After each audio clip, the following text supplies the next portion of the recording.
Sometimes it happens when you share your internet through your phone, even if it is connected, but still there is an issue, and the question is how to solve it.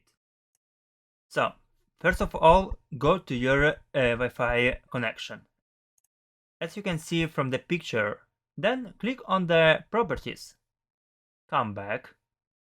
Then go to status and choose change adapter option.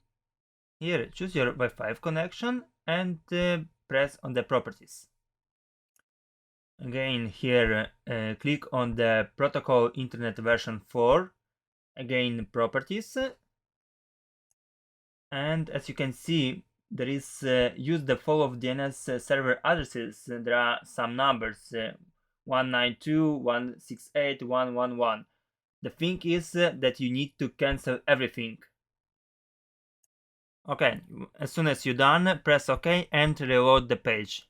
Now the internet should work.